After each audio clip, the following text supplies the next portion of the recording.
go down as the most successful entrepreneur. I just want to go down as the most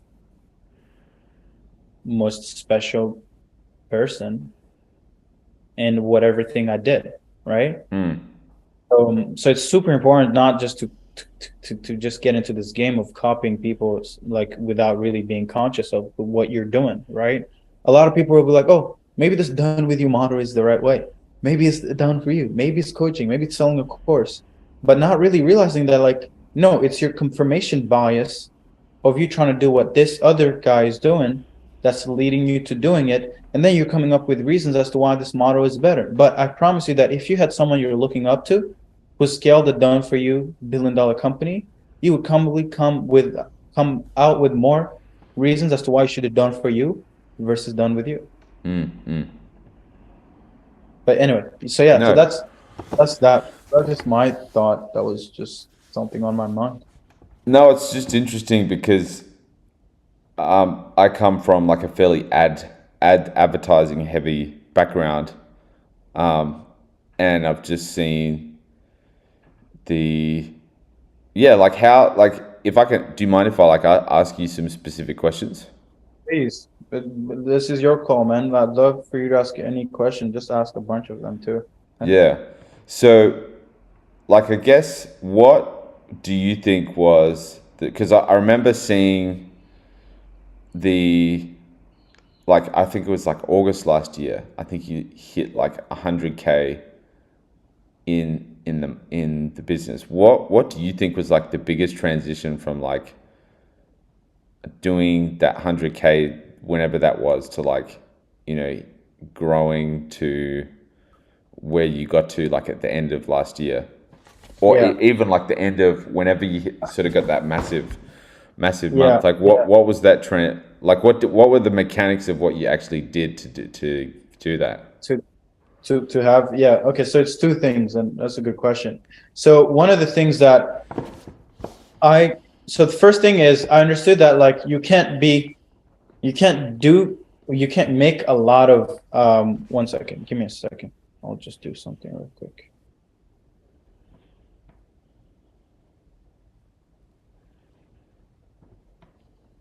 Computer switch.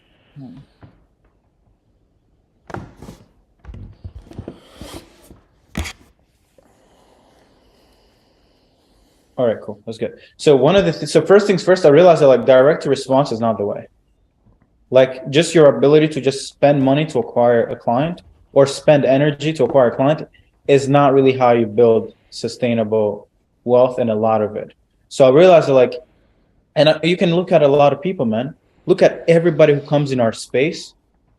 There's nobody who stays in this direct response market for long enough, right? Look at Hormozy. He came in and he was like, hey, I figured out how to spend $1 to make $36 back. So why would someone like that stop spending $1 to make $36 back? Right? That's pretty fascinating, right? Because he realized that the goal is to get infinite returns. The goal is not for you to get an ROI. The goal is for people to ask you, like, hey, how much money did you spend to make money? And it's like, hey, I don't even know because I didn't spend any. Right?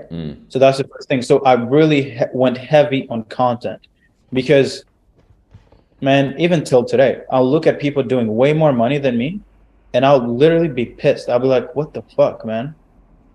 I know they're doing less than me. I know their product is shittier than mine. I know I have a bigger team. I spend more on payroll than they are, but they're making more. And the common thing was they all are known, they have attention, and they own the attention. If you look at the last 2 years, I've put out over 350 videos. That's a video every 2 days, right? Man, that shit compounds like nothing else. Right?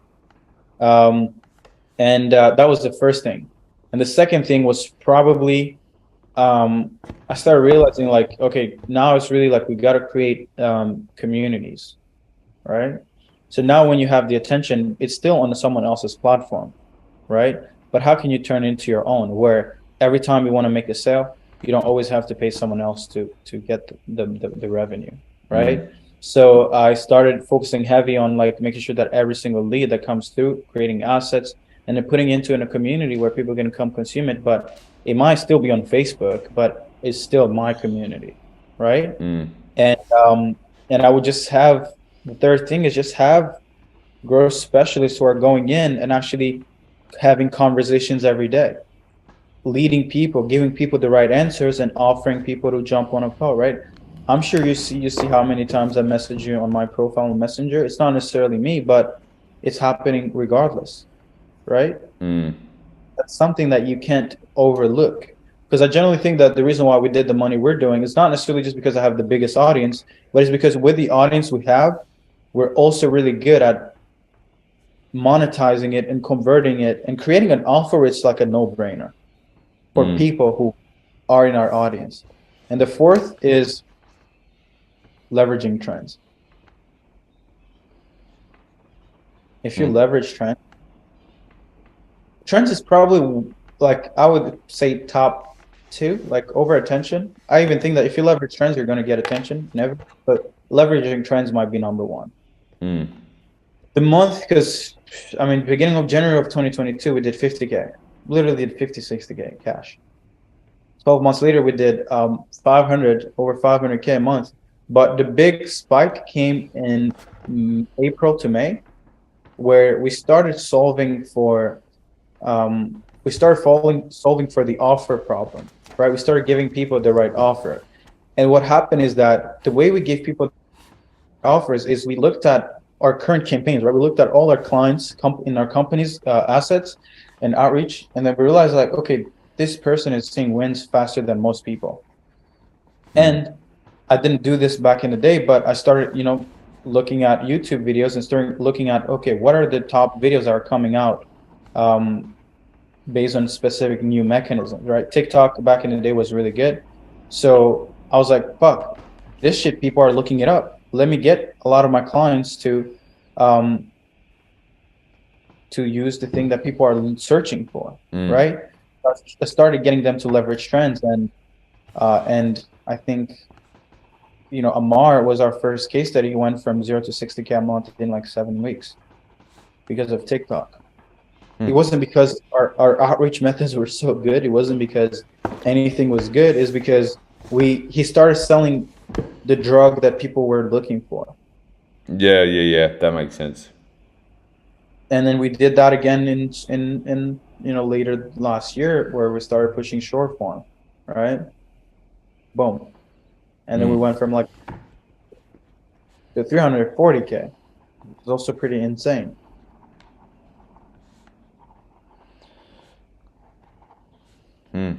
That's cool. Yeah.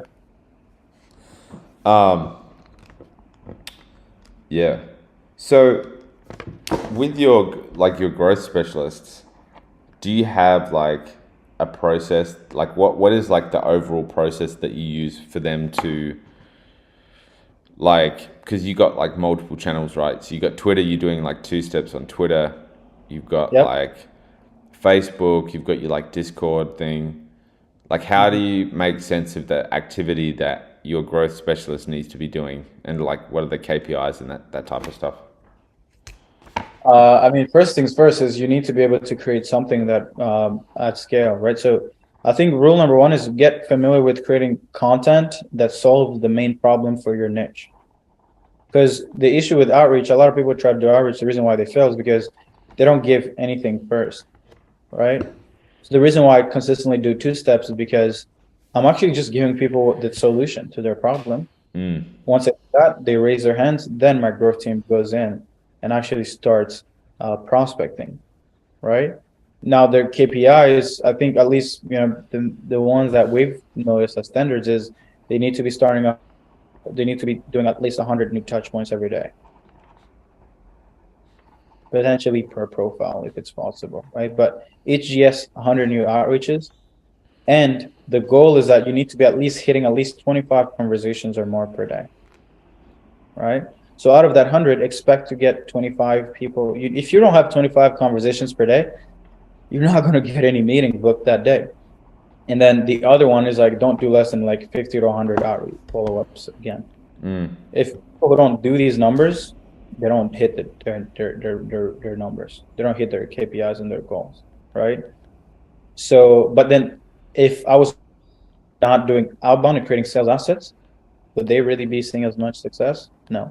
No. No. No.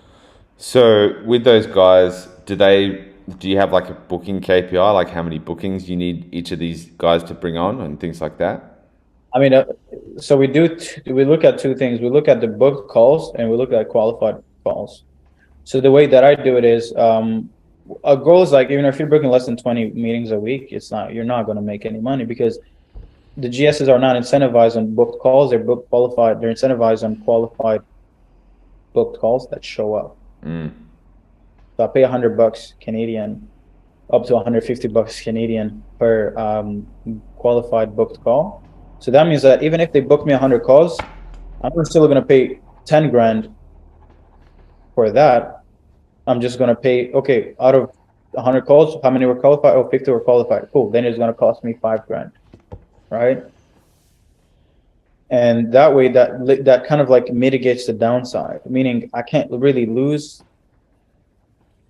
up until I make money before I lose, right? Because if I get 10 qualified calls on a call, then I'm going to inevitably make money for the company, right? Yeah. Because every 10, you're going to get at least 1 deal or 3 or potentially even fucking 6 deals, right? Yeah, yeah. That most people don't set up their incentive structure properly. They pay people based on qualified calls, just general. Yeah. But it's like paying someone per lead. That doesn't mean anything. Yeah, right? yeah. And yeah, our process is really simple, man. Start conversation, maybe give someone something. If you don't have a sales asset and you're just doing cold outbound, then ask them questions about what they're currently doing, how they're going about solving a specific thing, right? Or if it's possible. Nobody, and when I say nobody, will ever tell you no if you offer to share them a video on how you solve that problem, or a 15-minute walkthrough of how you would solve it in their company, right?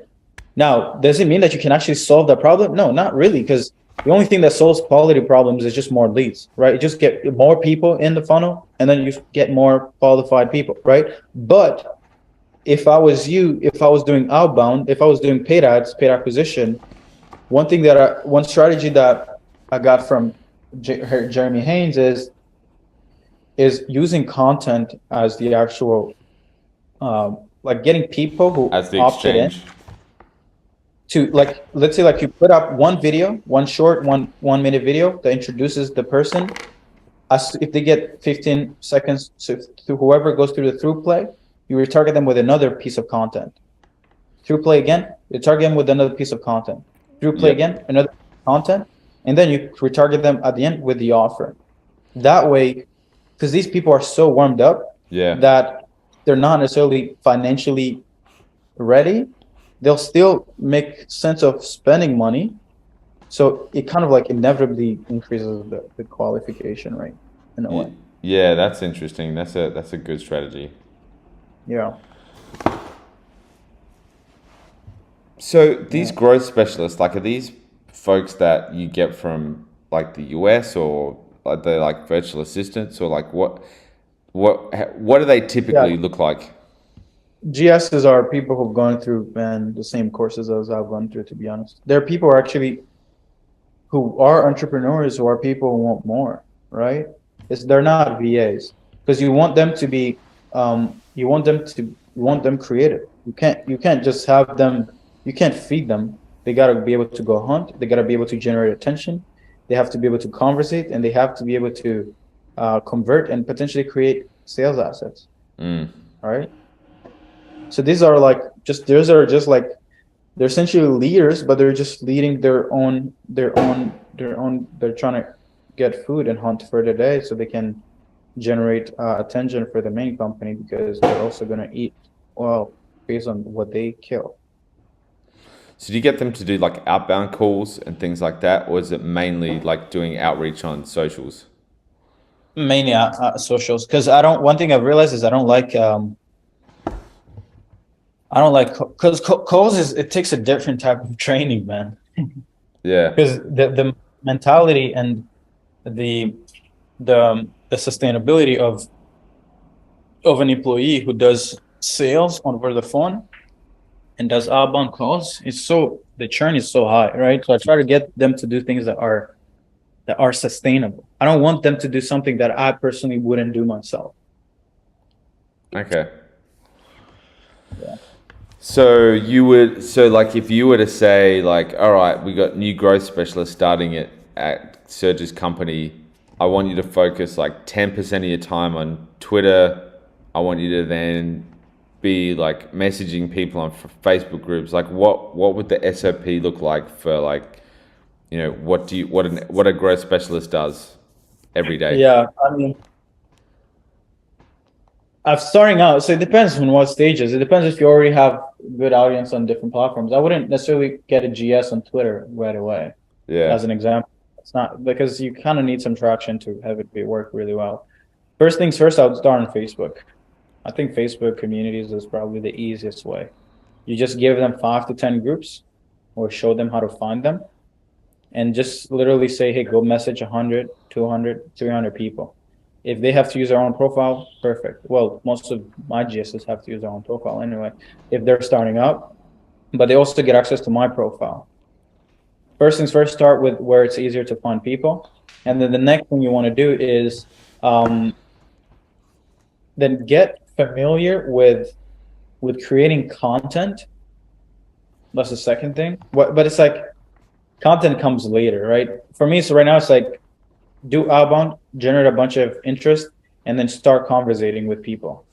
So there's like a flow where it's like we have a conversation flow where it's like you create context, familiarity, you get people comfortable answering questions, and then you ask them about how they're dealing with the biggest pain. So let's say for us, is a lot of the time is like, how do you book appointments? For you, may be different.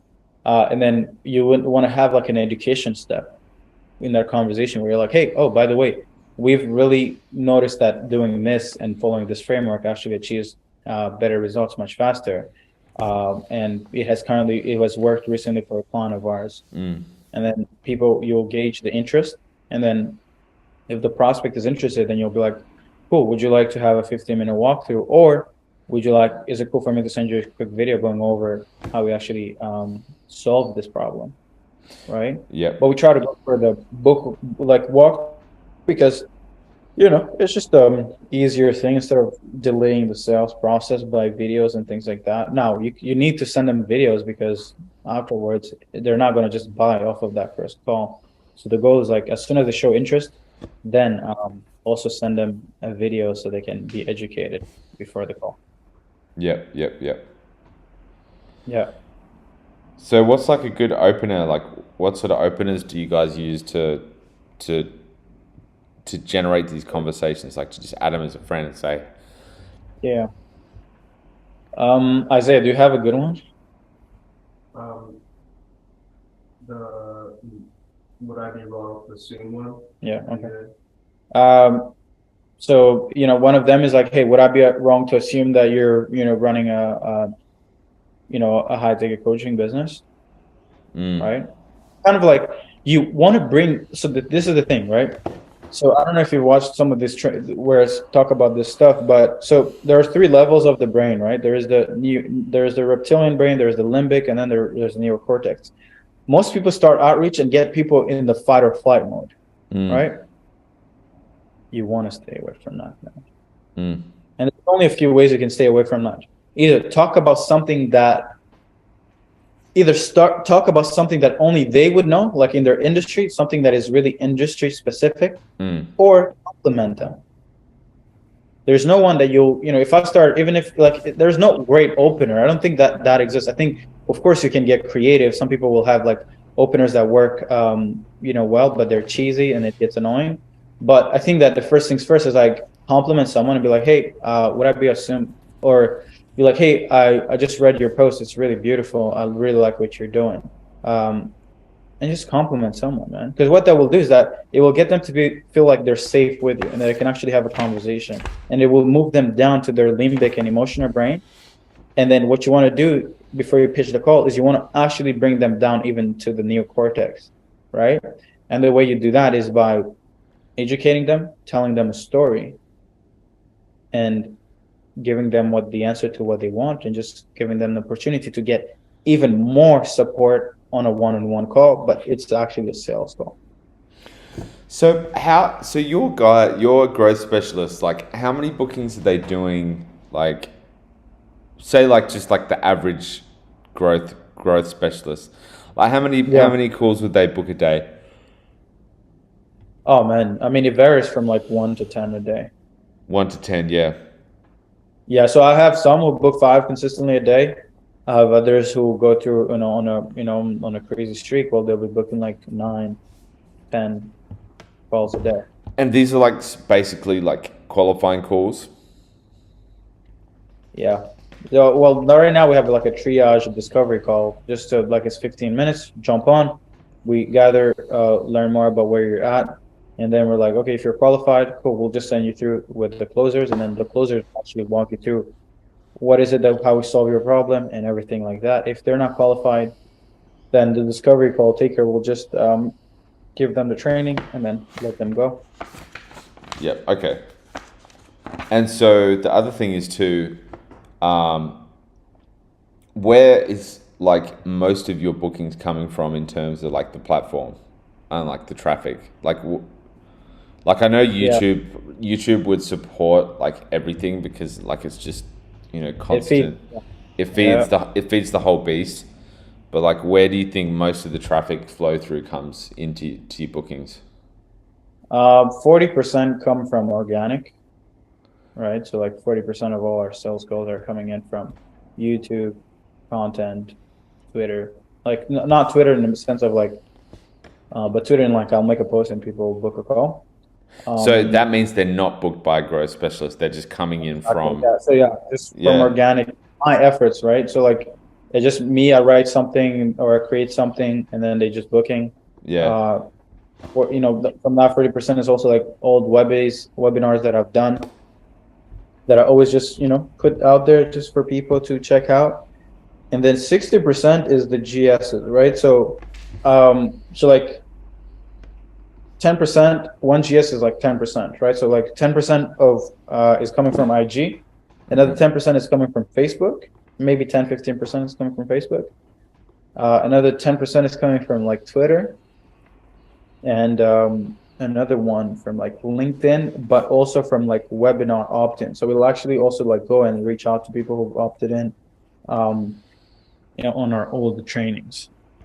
And you reach out to them through like phone call or email or we'll do both. We'll not phone call really, not now. We'll do WhatsApp messages. Yep. And then we'll do email. Or we'll find it on social media. Yeah. Okay, so you find that WhatsApp messages work fairly well. Yeah, and that's not really something that I've personally like taught the team. I just think they've just started doing it. Even my closers go crazy on. They talk a lot with everybody on WhatsApp. I noticed that. So WhatsApp, I feel like everybody has it. Yeah, that's cool because it creates a bit more, connection somehow. Personal. Yeah. So this growth specialist thing, do you have like a training that you could like our team could go into and do? Is that what the growth specialist is? Well, so the way that I'm building GS.io is really to be that, and maybe I can give you a bit of background. So for me, I think that I can't be playing this appointment setting game. I think it's a commodity, right? So what I'm trying to do is, I'm sure you've seen, if you follow me, you probably follow other, especially if you're in the high ticket space, you probably follow guys like Bashan, Richard Yu, who are doing great, right? They're doing a mill, blah, blah, blah, blah, blah. But their whole model is they're just doing biz op on people, training people to become setters, right? Yeah. But the issue is, well, if setting becomes a trend, just like, let's say starting a Facebook ad agency was, then that means that like, it's not as valuable as it was when it was actually crazy valuable skill, right? Now for me, I'm like, okay, well, let me just get ahead of the game and just make it literally commoditize the heck out of it. Meaning, let me create so many skilled people at it that charging $8,000 it should be stupid to do it, right? So I'm in the GS.io offer. I'm just sharing everything. Like generally, like probably I'm gonna be spending more time creating it on the level where, like, I think that the appointment setting flow is going to be better compared to our main program. And the reason to that is because the people going through that, I mean, I've started seeing people who are even clients in our main program are like sending in their GSs. We have other clients who are running businesses who are coming in, even though my mind was like set on like, let's just train people to become good growth specialists. But we're having other business owners come in. So my goal is, let me just solve the appointment setting problem for most people.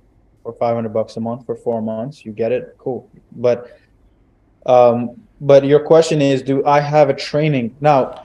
That yeah. So I have it so could I put my appointment setting in there to learn? 100%.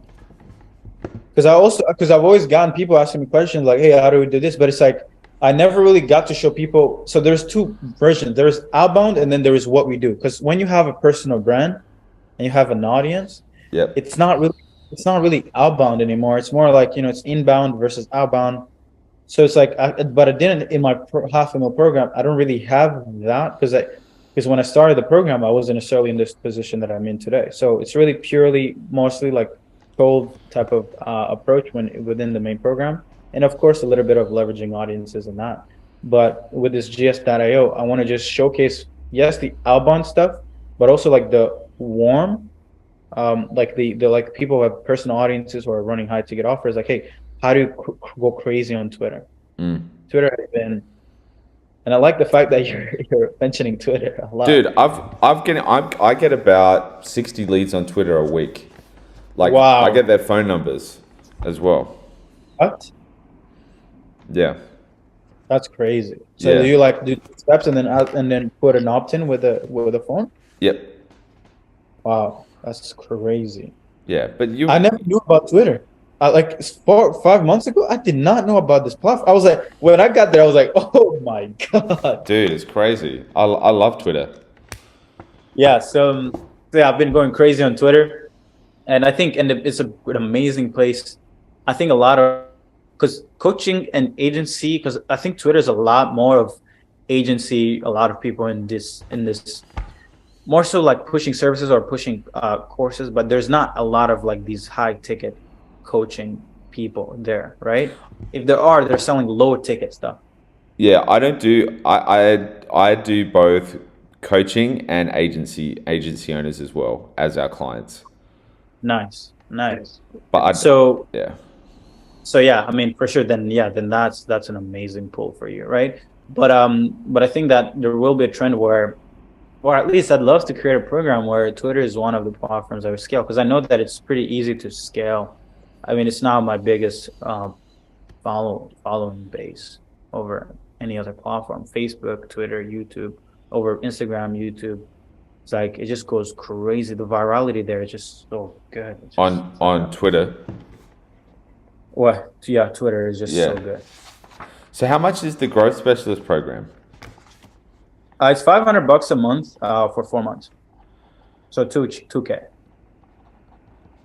And so you said before that you want to make it ridiculous that other people are charging 8K for an appointment setting program. Is that what you said? Yeah. Yeah. Interesting. That's interesting. Yeah. Because there's no point in trying to be, you can't be the second cheapest person. You just got to be, you either got to be the most expensive person, or you got to be the cheapest, where you play the customer base. Because I'm trying to build a bigger customer base versus like, oh, just care about how much money can I extract from the marketplace and make more, right? Yeah. That's good thinking, because otherwise you just abuse your market and they hate you. And these guys, like, I know a lot of people think that making a lot of money is the answer, but it's not. Like, it's about sustaining this shit, bro. Like, if you just come in and just want to fuck everyone, yeah, you can make millions, but are you going to make 20, 30, 50, 100 million? No, because by the time you hit that 10 mil, you will have fucked so many people that your brand is going to be fucked. Yeah, that's so true. I mean, they'll make more money than me, so I'm not necessarily hating. Maybe I'm just making sense of why I'm not there yet, but I generally think that, I think real success takes time to think about it, man. Like, it's not just let me just start a program, let me spend money on shout outs and just let me pump as much people through it. It's like, no, you have to be methodical. That's true. That's true. So how do you think about like going about creating content? Like, is it just like from conversations? Do you plan out your content much, or do you shoot from the hip more? Like, how do you sort of do it? Try to do two things. I'll try to create content, because before I used to, my best source of content ideas was like sales calls. I used to jump on a sales call, someone would give me a stupid argument or objection, and I would just go on YouTube and I just fucking destroy their objection and make it seem like a dumb fucking thing to ever say again, right? And then so that's one, because I hate when people give me dumb objections and they think they're right? Yeah. Now the second thing is, which I don't do often, but I'll try to do, well, I know I should be doing more, is I try to look at what is the one or two topics that people want to hear about. Not say, because everybody's selfish, right? We always want to talk about the shit we care about.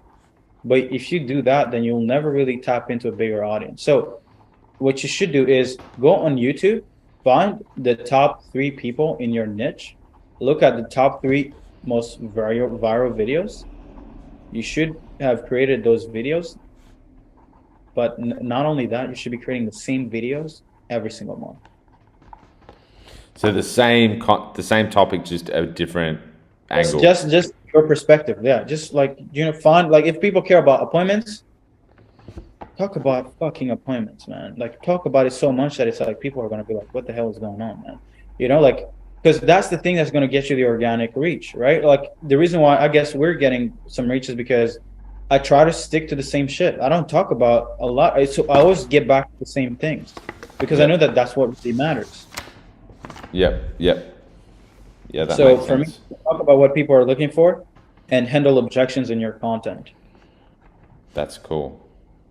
Yeah. Nice. So what's your retention rate with your GSs? Like, how do you, like, do you... Bro, I'm not playing for that. I know a lot of people would be playing for that. Like, and I had that thought. It was such a crazy thing, and I'm still in the testing phase. I wouldn't say that it's always going to be like this. But I mean, I don't mean for your program. I mean for your like growth specialist on your team. Oh, okay. I mean, right now I actually have only 3 GSs, and they've all been with me for over, I would say, even like 8 months. Yeah. They've been with me for a minute now. Yeah. So, but I've gone through a lot though. In the last year and a half, I've gone through probably like over, I would say, even 50 GSs to find the 3 that would stick. But how do you do that? How do you do that without wasting a whole bunch of time, like interviewing? I do. Well, I did the last. So this is also the, because you need to build like a hiring system, right? Meaning, whenever I hire a GS, they don't actually go through. I don't even meet them, right? So the way that it works is, I'll show you briefly what it looks like. So on Notion, I have this training, outbound prospecting specialist training, and then these are like the things that they need before they start. Yeah. They've been on board on Discord, and make sure you have access to the Notion training. Make sure you have the tracking sheet. Make sure you have Go High Level. Make sure you have optimize your profiles. Make sure you have booked your first shadowing session with someone else. Added daily meetings to your calendar. Receive your personal booking link so you can track. Understand the KPIs. Understand the product. Find through Facebook groups to prospect in. Outreach starts in 24 hours after you've been onboarded, right? And then there is just more training material, right? So expectations. So all the materials, like, is a product, is essentially like a content, right? And then after that, I'll give them 2 weeks. You have 2 weeks to generate at least 7, I think it's 7 calls, right? Or 15. Okay, 15 calls in 2 weeks. If you don't hit that 15, you don't pass probation, you're out. You don't hit 15 book calls in 2 weeks? Yeah. And they're qualified calls, or they're just calls on the calendar? No, I'm not. It's not, because 15 qualified calls would be a bit harder for someone new. 15 calls. Just get me 15 people who want to jump on a call in 2 weeks. Yep. Okay. one call a day. You know, if you're booking two, three, hit that in like 4 or 5 days. Should be enough. And how many hours are they expected to work? Do you sort of just say do whatever it takes, whatever? Doesn't matter. I let the superstars show off. I mean, because you don't want to push people to work more than they want to work, right? You want people who are hungry for it. Yeah, it's true. You let the work qualify people instead of you adding qualification and being like, hey, you need to work at this time. Now, if they miss two calls a week, like let's say like growth team calls meeting, they're out. Also, like don't miss calls. Get me results. If you can't do that, then you're not. If you miss one call, like it's 30, 15 minutes, then you're probably not a good fit anyway. So you host those sales meetings yourself? Yeah. So but I've gone through periods where I don't do them. Yeah. But I'd rather still do them because it's like, I don't know, man. It just requires. I think the leader still needs to be involved, man. Like I don't think people are like, oh, I remove myself. Yeah, right. It doesn't work. Doesn't work like so you do 2 15-minute sales meetings a week? No, right now it's like maybe 3 or 4 times a week. Just 15 minutes, 11 a.m. We just meet up. Hey guys, how's everyone? It's not even crazy. Like it's not like it's just to catch up. Yeah, just catch up. Make sure people are present, and they know what the goal is, and then go back to it. Okay, interesting. Yeah.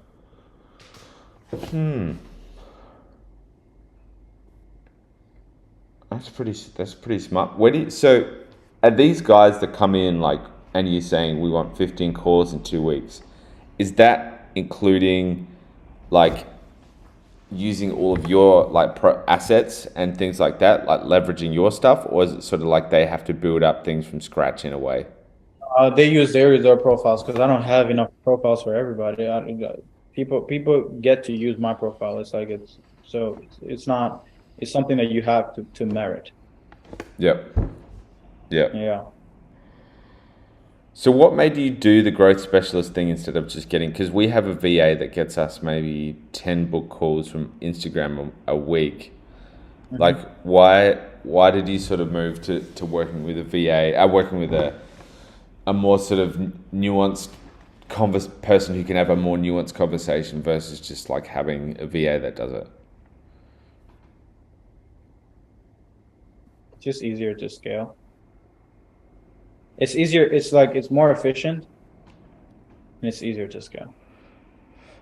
Because VAs, they're just doing what you tell them to do. Like if there's no inputs, there is no output, right? Or it will never be more than what you showed them, right? But GSs, they can just go on to mastering more than just what you taught them, right? Because they can think for themselves. And that's what you need, because it's like, man, not having it's not just about doing messaging. It's like, if that was the case, then everybody would be rich, right? It's like it's the nuance that really changes everything. It's like the conversation is how you say it. It's educating people. It's like getting someone who's a bit more, on a fight mode, but you try to get them to relax and feel like, hey, man, it's totally fine. Like, I'm just here to show you something real quick, right? So it's more about like the creativity beats the cheap the value that you get from spending less money on a VA, right? So it's like you want creativity, man. You want someone who can come up with potentially someone who can come up with better things than you can. But the thing is, like, my thought process is, how do you actually get someone that sticks around?